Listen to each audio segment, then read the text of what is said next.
and lest anyone say, did you just paint a picture of Hillary Clinton with black eyes and is this about female abuse? No, it's allegorical and every one of you knows it. But let me just point something else out.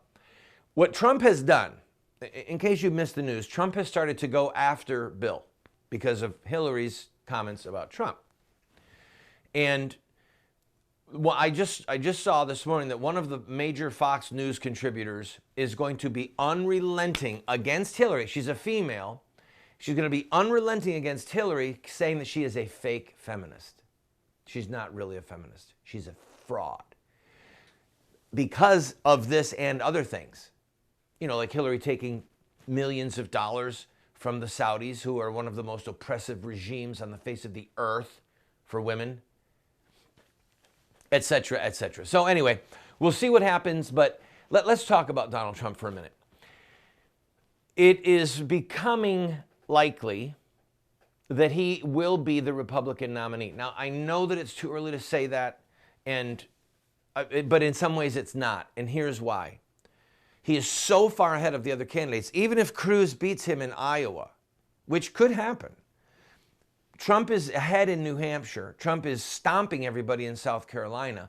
So when you have the early states, Trump is way ahead of everybody in Florida. When you have these early primaries, it's not just that you get the delegates, but what happens is the money dries up for the other candidates. Because once people see that Rand Paul, for example, or Jeb Bush, just simply cannot win the nomination, the math isn't there. They're not going to say, oh yes, I'll give you my $2,400 check, and here's my wife's $2,400 check, the max amounts. They're not going to be maxing out on the individual contributions, and it's going to be really hard to find $250,000, $500,000, $1 million donors into the super PACs. Okay? So money is going to dry up very quickly for other candidates. Now, here's what you will see. You will see, oh, and by the way, and here's the other wild card about money.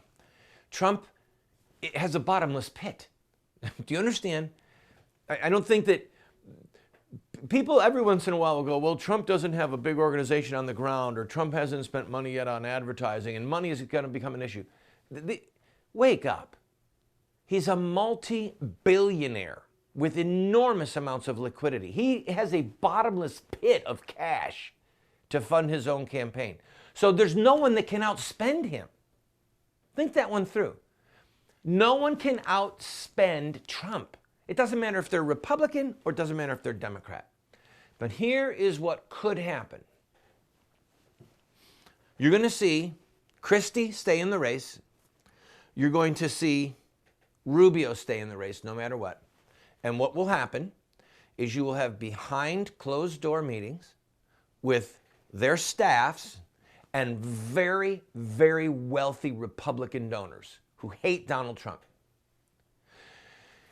And they will run right up against the edge of the law because the issue is who can talk to who. And that's some of the lines that have become blurred in recent years. But if Rubio says, look, just let everyone be known, I'm a party man. I'll work with Mitch McConnell. I'll work with Speaker Ryan. I'm your guy. Or if Chris Christie says, no, I'm your guy. I'm older, I'm smarter, I was an executive, chief executive in a state, I was the governor, I'm your guy. So you're going to have two men, Rubio and Christie, that could become the beneficiaries of massive sums of Republican establishment money into super PACs for the express purpose, listen to me, not of winning, but of keeping Trump, but for keeping Trump from getting enough delegates to win the nomination.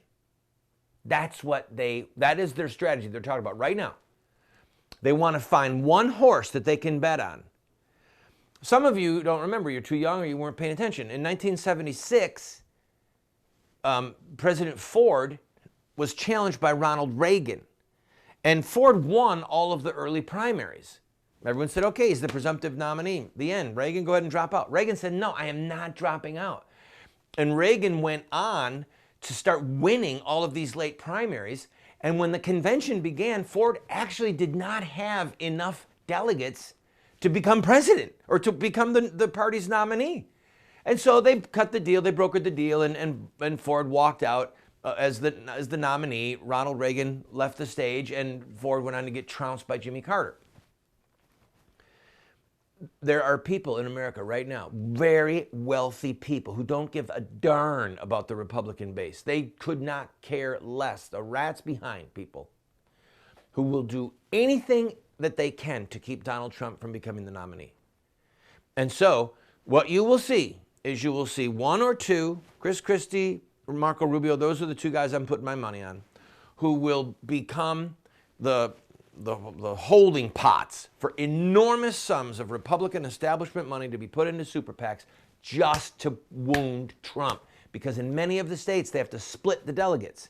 If you win, you don't necessarily get all the delegates. And if they can keep Trump from going into the convention with enough delegates to become president, they will do everything in their power to keep him from becoming the nominee. So that's what phase this campaign is now going into. Mark my words. I'll be right back.